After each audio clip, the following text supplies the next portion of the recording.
Então, esse nosso caminho da cura emocional é doloroso também, porque vocês vão ouvir coisas de mim que não serão só agradáveis, tá bom? É como na terapia. Na terapia você vai ouvir coisas que vão te chocar, te fazer chorar, te deixar triste, pensativo, porque você vai ter que enfrentar a sua realidade que você se negou a vida inteira a enfrentar. Porque terapia é isso. É você se encontrar com os seus demônios e queimar eles numa fogueira da realidade. Se divorciar deles. Mandar eles lá para o lugar de onde eles vieram. Então, se curar é isso, é enfrentar a realidade. Seus defeitos, seus erros, suas opções mal feitas, sua negação.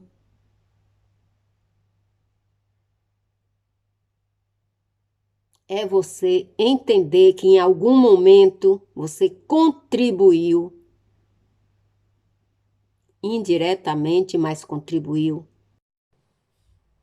Oi? Olá, gente bonita, tudo bem com vocês? Você não me conhece, não? Sou Jane. Quer morar nessa casa? Por alguns minutinhos diariamente? Então se inscreve, ativa o sininho, comenta e compartilha, compartilha, compartilha. Sai compartilhando com todas as pessoas que você conhece. Muito obrigada. O morador da casa já sabe, cheiro, carinho, amor, beijo, abraço, né? Fica com Deus, anda com Deus, tudo de bom. Eu mando o pacote inteiro, gente, porque tem gente que não gosta de uma coisa, gosta de outra. Cada um pega aquilo que gosta, tá bom? Mas na Bahia a gente diz um cheiro que cheira mesmo, sabe? A gente chega assim no pescoço e dá aquele cheiro gostoso. Ai, eita, hoje o negócio vai ser feio, sabe por quê? Eu realmente, eu fico constrangida para falar de determinadas coisas. Eu gostaria de dizer o seguinte, nada, absolutamente nada que eu falo aqui é pessoal, tá? Não conheço vocês pessoalmente, né? A gente tem essa relação de amor, de amizade, de carinho, de chamego, de tudo, porque somos pessoas que sabemos nos tratar, nos respeitar. Mas o que eu falo aqui não é pessoal, é de uma forma geral, tá? Pela visão da psicologia. Não é minha visão, porque se fosse a minha visão era pior, tá? E outra coisa, o assunto de hoje é delicado. Por quê? Não é totalmente delicado, sabe? Mas é um pouco delicado em algumas partes. Por quê? Porque hoje eu vou falar um pouco sobre nós, né? Porque não é só o narcisista que é ruim, não. A gente também temos nossos defeitos, que contribui para ele se comportar daquela forma. Então hoje eu vou falar um pouco de algumas coisas, de algumas atitudes, de algum comportamento nosso. Ó, deixa eu dizer a vocês, nunca vivi com narcisista não, viu? Sabe por quê? Porque eu sou do tipo agente de imigração. Sabe o que é agente de imigração? Aquela pessoa que fica lá no aeroporto dando permissão para uma pessoa entrar ou não. Pois é, eu sou agente de imigração. Tipo assim, tá? Quando eu percebi que alguma coisa está errada, eu boto no avião e mando de volta. Pois é. Em menos de 24 horas. Se eu perceber que ali alguma coisa está errada, meu radar fala, ó, esse terreno aqui não é fértil não. Então, ó, volta. Manda a oferenda de volta para o mar. Então, muita gente fica achando que eu tenho essa experiência toda porque vivi com narcisista. Eu nunca vivi com narcisista não, gente, tá? Eu tenho um spray de água benta perto de mim. Mas eu falo nós, porque eu estou falando de pessoas sensíveis, de pessoas empatas, de pessoas paz, de pessoas passe, né? De pessoas generosas, solidárias, fraternais, aquelas pessoas que são incapazes de magoar alguém intencionalmente, porque a gente magoa as pessoas também, tá? Já vou começar falando assim. A gente magoa as pessoas também, tá bom? A gente não tem ninguém santo aqui, não. Todo mundo tem seus pecados, tá? Todo mundo tem seus defeitos e nós também temos. Então é disso que a gente vai falar hoje, tá bom? Então, não me xingue, não. Vá refletir, tá bom? Porque às vezes muitas coisas acontecem na nossa vida porque a gente permite, sabia? E nisso eu me incluo também. Eu já passei por coisas que eu praticamente permiti. Foi por necessidade, né? Necessidade. Eu passei por muitas coisas aqui em trabalho, mas eu precisava trabalhar. Eu tinha compromisso, tinha uma família no Brasil, tinha filhas estudando, né? Eu precisava cumprir com minha obrigação de mãe. E de pai, né? Porque o pai deles nunca fez nada, então eu tinha que cumprir as duas obrigações, de mãe e de pai. Então eu tive que aguentar muita coisa aqui, engolir muito sapo, passar por muito nervoso, estresse, por problema de trabalho. Mas também não deixo barato, não, tá? Então o que eu vou falar aqui me quebra o coração. É difícil a gente admitir, né, nossos erros. Dói, do mesmo jeito que dói o que as outras pessoas fazem com a gente, também dói a gente admitir nossos erros, né? Mas admitir os erros, só admite seus erros uma pessoa que tem caráter, tá? Então, admitir erro é uma questão de princípios. Quando você erra, você admite que errou. Isso não é uma sentença, um erro não é uma sentença. Já falei isso várias vezes. Errar faz parte da nossa vida, do nosso aprendizado. Errou, vai lá, conserta, pede desculpa, pede perdão. Mas também não precisa ficar se sentenciando a vida inteira. Ai, minha culpa, eu errei. Não, errou, pronto, admita. Eu errei e pronto, acabou. Entendeu? Não fica se rastejando, nem se humilhando, nem por isso, nem por aquilo, porque você cometeu um errinho desse tamanho. Eu sei que vocês já assistiram, já ouviram, já leram, né? Já viram tudo sobre narcisista. E os resultados são os mesmos, né? Pesquisaram. A pior descoberta disso tudo é que você descobre que um membro da sua família, mãe, pai, irmão, tio, avô, o pet, é um narcisista. O pior dessa pesquisa é que você descobre que seu companheiro ou sua companheira é narcisista. Ou pior, um sociopata, um psicopata. O que eu quero falar aqui é que quando você descobre isso, você chora, se desespera, sai por aí catando coisas, mas você permanece no caso de relacionamento amoroso, íntimo, você permanece no relacionamento. Você permanece. Então, esse é o quê? É um erro. É um erro. Se eu sei que tem alguma coisa errada, que está me machucando, está me maltratando, e eu continuo ali, quem é errada da história sou eu. Tá? Sou eu. Eu não posso sair agora, eu me programo, eu me planejo e saio. Por quê? Porque eu não quero aquilo para mim. Tá bom? Quando você permanece, você está admitindo aquilo na sua vida. Quando você permanece, você está autorizando a pessoa continuar. É por isso que muitos psicólogos dizem para vocês: ah, você teve culpa. A palavra não é culpa. A palavra é permanecer. Muitas não têm trabalho, muitas não têm uma profissão, muitas não têm apoio, que uma das coisas mais importantes é o apoio, porque você só pode ir se você tiver uma rede de apoio. E muitas pessoas não saem por vários motivos. Os filhos pequenos e continuam ali, vivendo aquele horror. Eu já contei, né? Eu já contei em algum vídeo aí, quando eu me separei do meu marido brasileiro, o que eu fiz para sobreviver.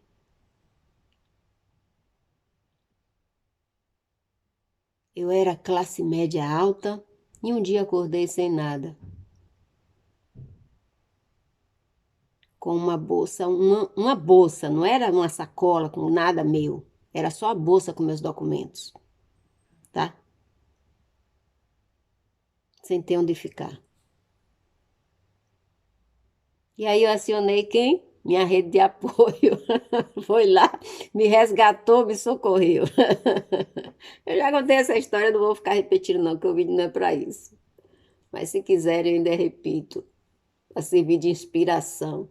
Por que que as pessoas permanecem no relacionamento?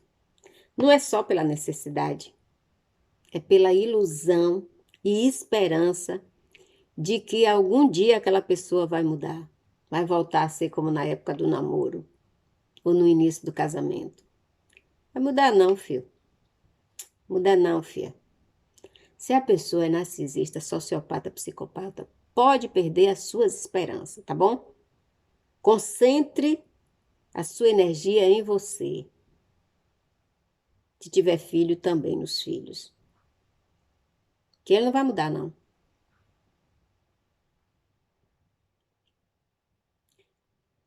A pessoa que tem traços narcisos muda. Mas quando ele é um narcisista patológico, ele não muda. Não muda, aquilo fica fixo, não tem jeito, não tem quem tire. Não tô mal com isso que eu tô falando. Eu tô alertando, tô sacudindo você. Acorda, gente. Acorda. Muitas culturas como a nossa, a brasileira, né? Principalmente a mulher. Tem muito homem que sofre também, né? Tem muito homem sofrendo. Tem muito homem sofrendo. Porque a mulher, quando ela dá para narcisista, só Jesus na causa mesmo. Porque a mãe narcisista é a pior que existe, né? Tanto é que Eric Fromm, que é um psicólogo social, eu devoro tudo que ele publicou, né? E agora eu tô ligada mais para estudo de psicólogos alemães e daqui da Inglaterra. Não foi à toa que Eric Fromm falou chamar a mãe de narcisista maligno. Porque a mulher, quando ela dá para narcisista, só mesmo Jesus mesmo, sabe? Porque ela é muito mais perversa do que o homem. Muito mais, muito mais. Então, os homens que encontram essas mulheres, eles sofrem. E os filhos dessas mulheres sofrem também. Muito mais. São inocentes, são crianças, não sabem se defender, não tem como escapar, então sofre mesmo. Todos nós esperamos ser exceção da regra, né? A gente espera que não se repita com a gente o que aconteceu com um amigo, com um conhecido, com alguém que você leu, que você assistiu, alguma coisa. A gente acha que a gente é a exceção, que aquilo não vai acontecer com a gente. Mas não é só em questão do narcisismo, é na vida mesmo. A gente acha que o infortúnio bate sempre na porta do vizinho e nunca na nossa, né? E nunca na nossa. Mas não é assim não, gente. A vida não é assim não. Ter esperança é uma coisa maravilhosa.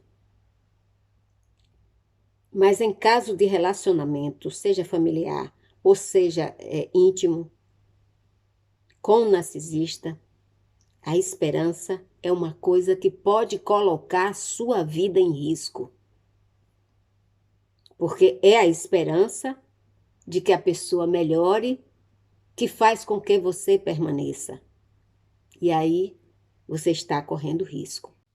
Porque essa esperança de que o narcisista melhore, ela nos impede de ver a realidade nua e crua,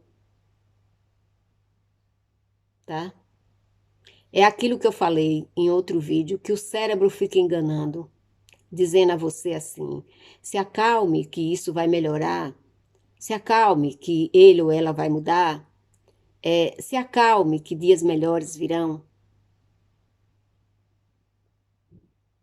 Com o narcisista não tem dias melhores. Esse tipo de pensamento, esse tipo de esperança, nos mantém em negação. A gente fica negando a realidade. A gente fica negando a nossa felicidade. A gente fica negando viver bem, viver em paz. A gente fica mentindo para nós mesmos, dizendo que essa situação tem reparo. A negação é maravilhosa, porque a gente nem percebe que está mentindo para nós mesmos. Maravilhosa no sentido negativo. Então, acreditar que o narcisista vai mudar é uma falha sua. É uma negação contra você. Você está mentindo para você. Nós sabemos quando a nossa situação de relacionamento tem base óbvia. A gente sabe, mas aí a gente nega. A gente nega. Viver com narcisista, você está sempre sendo chamado a negar a realidade, a mentir para você. Consequentemente, você está mentindo para os outros também. Então, todas as vítimas de narcisista passam a ser o quê? Um mentiroso. Para quem? Para ele mesmo. É por isso que eu sempre digo nos meus vídeos. A primeira coisa que você tem que admitir para se libertar, seja emocionalmente, ou seja, né, criando um limite geográfico, se retirando, se removendo daquele espaço tóxico, é você admitir que você está num relacionamento tóxico. É você admitir que você está num relacionamento narciso. Que aí você começa a criar um vínculo com você mesmo, de verdade, não de mentira. Quando você nega a realidade, você está sendo chamada, você se chama para se manter num relacionamento abusivo e receber tratamentos tóxicos, silenciosos, punitivos. Muito difícil para uma pessoa, né, continuar vivendo com alguém que trapaceia, porque o narcisista é um trapaceiro e que nunca vai parar com as trapaças deles. Então você se nega para aceitar aquilo. Você se agarra a uma esperança falsa que põe a sua vida em risco, que põe o seu cognitivo em risco, que põe a sua autoestima lá embaixo, que faz você se sentir como você está se sentindo aí agora. Você se nega quando você descobre que o membro da sua família, ou que seu companheiro ou sua companheira, não é mais seu amigo, não é mais seu amante, não é mais sua mãe, não é mais seu irmão, não é mais confiável. mas que você permanece ao lado. Você está se negando.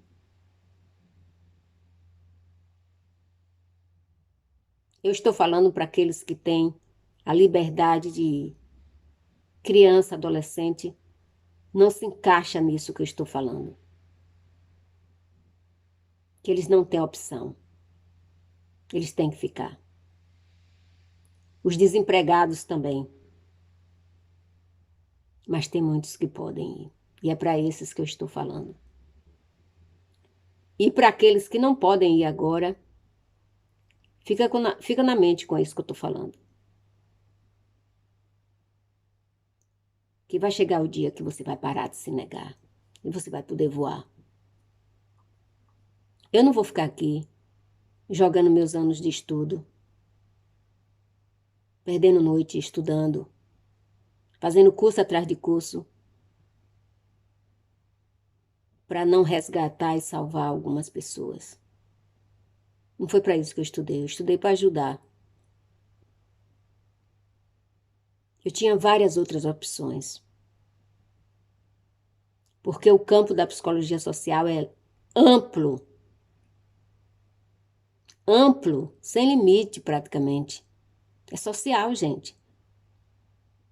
Mas eu escolhi resgatar pessoas. Quando nós nos negamos, quando nós nos agarramos àquela esperança mentirosa, falsa, que criamos na nossa mente, mesmo vivendo com uma realidade, nos tornamos também vítimas disfuncionais. Perdemos os nossos empregos, perdemos a nossa prosperidade, perdemos os nossos amigos, perdemos as nossas finanças.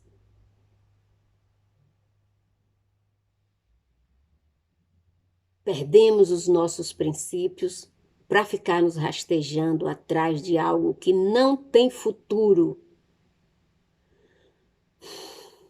Muitos perdem seus veículos, pessoas que vivem com pessoas tóxicas, né? Perdem os seus veículos, perdem suas casas, perdem seus bens, fica sem nada, passa fome e necessidade.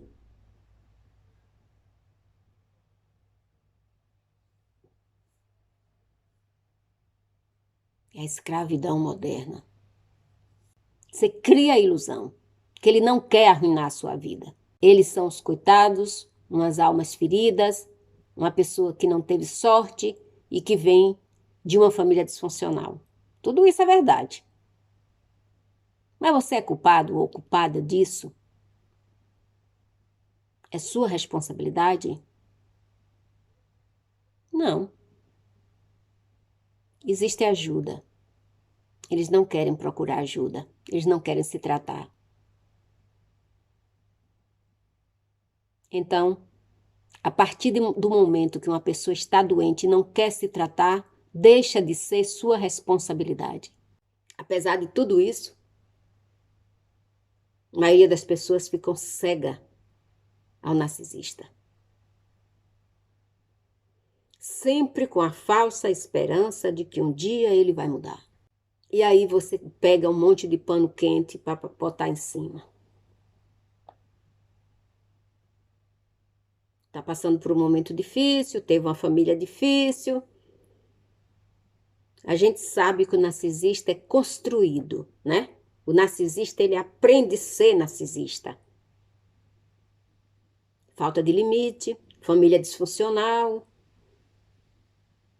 traumas, né? De outros relacionamentos, traumas de empregos, de chefes miseráveis. Mas você não é culpado de nada, nem culpada de nada disso. Você não pode pagar por um crime que você não cometeu. Mas quando você fica, você sabe de tudo isso e você permanece, é porque você Está tirando os seus direitos e colocando na mão dele para ele fazer o que ele bem quiser. Ele ou ela, né, gente? Quando eu falo ele, eu estou falando dos dois. O narcisista precisa de um tipo de amor especial e devocional, tá? A gente aprende desde criança que a gente deve devoção a Deus, né? Mas o narcisista quer que você seja devota a ele ou a ela. Quando eles percebem o quão profundo é o amor que você sente por eles, aí ele sabe o quanto ele pode mudar você, maltratar, judiar, porque você já foi picada ou picado, né? Pelo feitiço, pela magia, pelo encanto, pelo charme narcisista, e você não consegue sair. A parte mais difícil da cura de uma pessoa vítima de agressões, de pessoas tóxicas, de narcisista, sociopata, psicopata.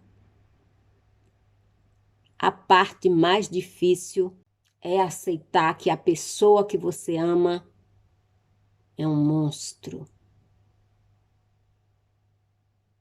Manipulador e agressor.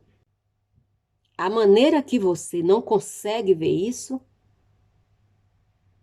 é por causa do trauma, do vínculo traumático, do trauma que ele causou em você. Você se mantém com o narcisista? Não é por amor. Esse amor que você acha que te mantém com ele. O nome desse amor é medo. É medo. Porque ele implantou no seu cérebro um chip chamado desvalorização da sua pessoa. Então você acha que você não é capaz de fazer nada, mais nada na vida e nem sozinho, nem sozinha. Você é um codependente financeiro, emocional, sentimental. É um dependente de sobrevivência.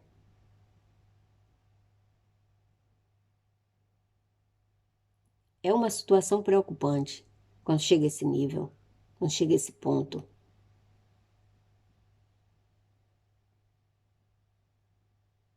Entenda uma coisa. Eu não estou dizendo que você nem que você é culpado ou culpada. Eu não estou dizendo que você merece e não merece. Eu só estou dizendo que você é responsável pela sua ilusão de que o narcisista vai mudar. De que você vai ganhar algum tipo de benefício desse ser. Você precisa encontrar a sua felicidade, a sua paz, o seu caminho, o seu progresso, o seu amor. Em algum lugar ele está lá, te esperando. Porque você merece, olha, depois de você passar por tudo isso, você merece a melhor vida que pode existir nesse planeta. Você passa a ser o guerreiro e a guerreira da liberdade, da felicidade, do bom viver, do estar bem, do se amar, do se gostar, do se querer bem. Quanto mais vocês permanecem nesses relacionamentos abusivos, mais difícil se torna a cura de vocês. Mais difícil se torna a possibilidade de uma vida melhor.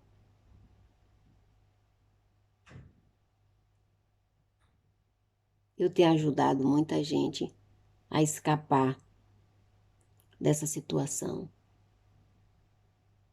sem ter que ir lá pessoalmente resgatar elas. É porque elas entendem o que é que eu estou falando. Elas entendem o que eu estou falando. E elas mesmas fazem o trabalho de resgate. Vítima de narcisista, É a única vítima que não precisa de bombeiros para ir lá salvá-los. Elas se salvam quando elas entendem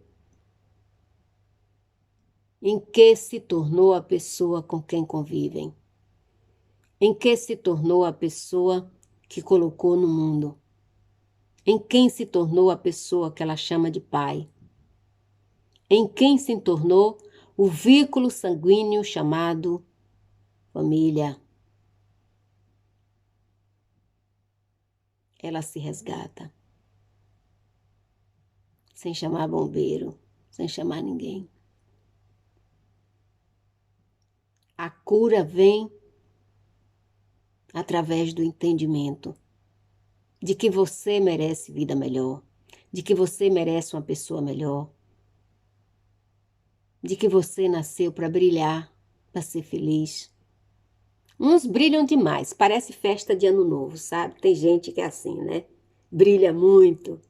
Outros o brilho é ameno, mas todo mundo tem seu brilho, todo mundo tem sua luz. Afinal de contas, somos energia.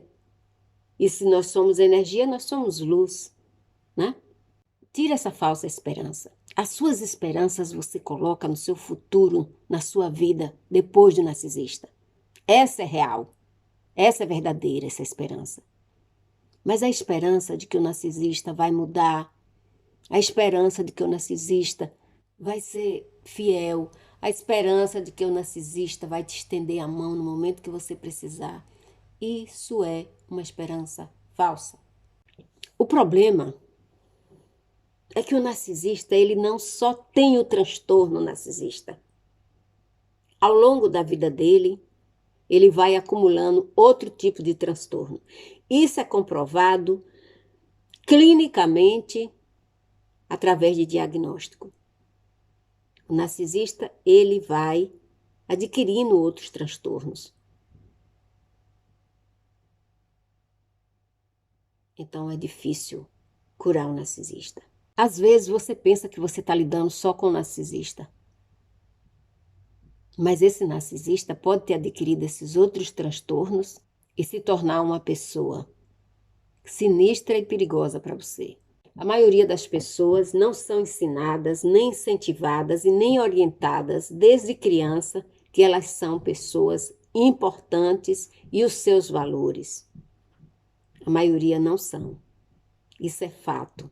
Isso é uma questão de educação. Mesmo quando os pais não são abusivos, são pais carinhosos, são pais atenciosos, são pais cuidadosos. Mesmo assim, poucos são aqueles que ensinam seus filhos o seu valor como ser humano, como pessoa, né? A maioria dos pais estão preocupados apenas em suprir as necessidades materiais e as necessidades sociais, né? Que é a escola, que é a educação, que é roupa, é comida, essas coisas básicas, né?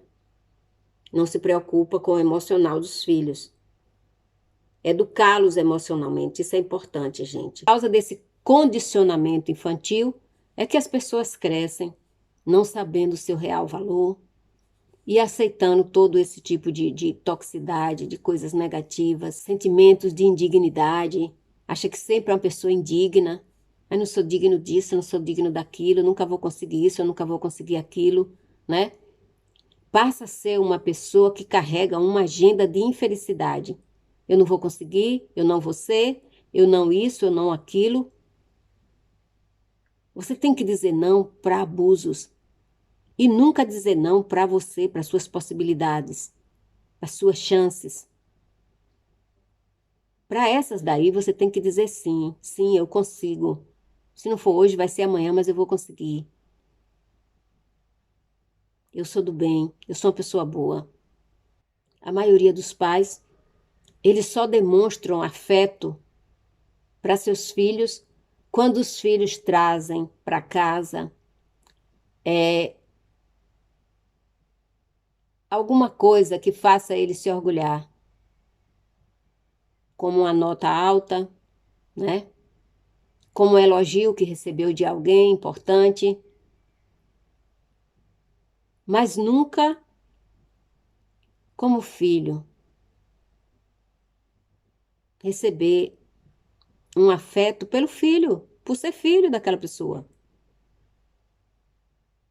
Você tem que fazer alguma coisa para você receber o afeto. Essas coisas é muito difícil para uma criança processar, né? Essa negligência disfarçada de amor. Essa semana eu tive uma briga aí com uma, acho que é polonesa, sei lá, é de um país aí do, do, do norte da Europa.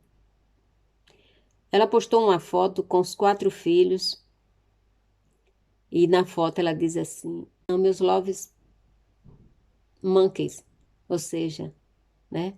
Meus amados macaquinhos. Eu me estressei. Desci o verbo, desci o verbo, esculhambei mesmo, sabe? Foi um monte de gente em cima de mim. E a briga foi feia mesmo. No final, todo mundo reconheceu que eu estava certa. Mas a briga continua. Hoje mesmo, quando eu abri o Instagram, tava lá um monte de resposta. Mais calma do que no primeiro dia, né? Primeiro dia foi jogando pesado em cima de mim. Só que eu sei jogar pesado também em cima de qualquer pessoa. E aí eu desci o verbo. Eu falei, sabe porque os consultórios de psiquiatria, de neurociências, de psicologia andam cheios de pessoas traumatizadas por causa desse tipo de mãe que usa esse tipo de vocabulário como afeto, né? A gente ama os animais, mas a gente tem que separar. Animal é animal, gente é gente. Pronto, acabou, ponto final.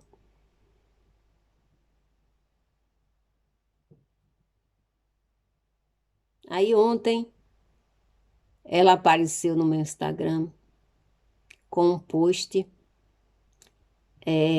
ela se incluindo, né? Porque são 4 filhos que ela tem, ela já se incluiu. Ela botou lá 5 não sei o que lá, sabe? Mas não foi mais animal, não. Aí apareceu um monte dizendo, eu também chamo eu também chamo meus filhos carinhosamente de pet, porque eu amo meus pets, eu não separo meus filhos dos meus pets. Aí eu falei, se seus pets são gatos, é porque você é uma gata, você não é uma mãe, tá?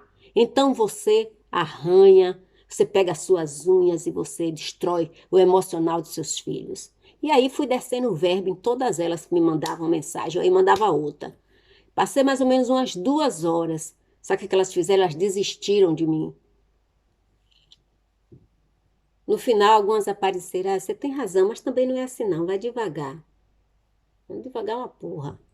Devagar com nada. Jogo duro mesmo. Porque são essas pequenas coisas, são esses vocabulários usados na infância por mães que dizem que estão fazendo carinho a seus filhos, meus monkeys, meus dogs, meu não sei o que lá. São essas coisas que ficam na cabeça da criança. E aí a criança vai para a escola, quando o coleguinha chama, é bullying. Mas quando a mãe chama desse nome os filhos, não é bullying, tá? Então a educação tem que começar de casa. O reconhecimento, né, de que os pais são abusivos tem que começar em casa, tá? Quem já viu chamar um filho de dog, chamar um filho de gato, chamar um filho de macaco. Mas o colega da escola não pode chamar, só pode chamar a mãe, é? É bullying do mesmo jeito, é bullying materno. Por que é difícil a criança processar essas coisas? Porque ela não tem um ponto de referência. Ela sempre viveu num lar abusivo, num lar disfuncional. Não vai ter referência para esses pontos negativos. E assim elas crescem e entram em relacionamentos abusivos. Por quê? Por que que você entra num relacionamento abusivo? Porque isso é paralelo à experiência de infância que você teve. Entendeu agora, queridos e queridas?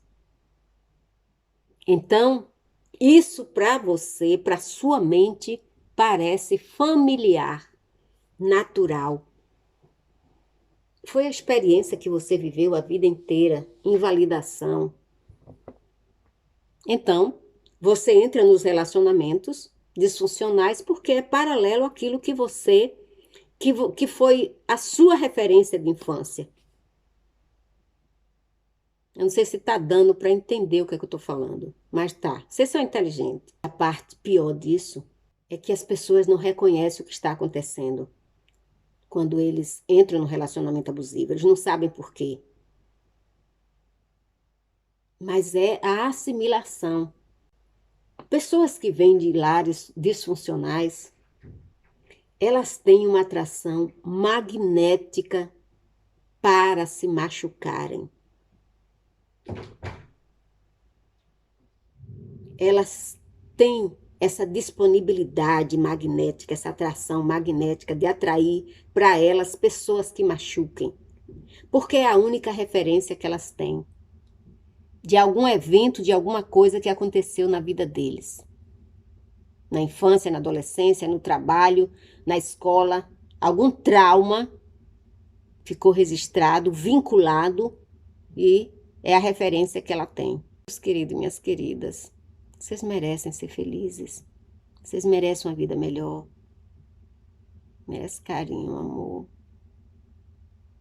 Quando vocês chegarem à conclusão que vocês não devem mais continuar com isso, que vocês não podem mais continuar com isso, para não perder mais tempo, não perder mais momentos especiais da vida de vocês, eu estou aqui encorajando vocês a pensar, a analisar a vida de vocês, o que vocês merecem, né? As oportunidades de ser feliz. Porque sempre aparece, mesmo você vivendo no caos, aparece oportunidades e possibilidades, mas você não vê por causa do medo. O medo te trava, o medo te bloqueia. O medo é um bloqueador. Entenda uma coisa, nada é pessoal. Quando um professor chega na frente da lousa para dar aula, né, na frente de vocês, ele está ensinando para todo mundo. Capta a mensagem dele, quem estiver atento, né? Quem estiver concentrado, quem estiver querendo aprender. Mas nada aqui é pessoal. Eu falo de várias profissões, eu falo sobre várias. Falo de todo mundo, todas as profissões. Falo da minha, meto o pau quando é necessário, tá? Mas não é nada pessoal. Eu não estou me referindo a ninguém pessoalmente. É porque existem algumas profissões que usam métodos que são narcisistas, né? Então eu tenho que falar.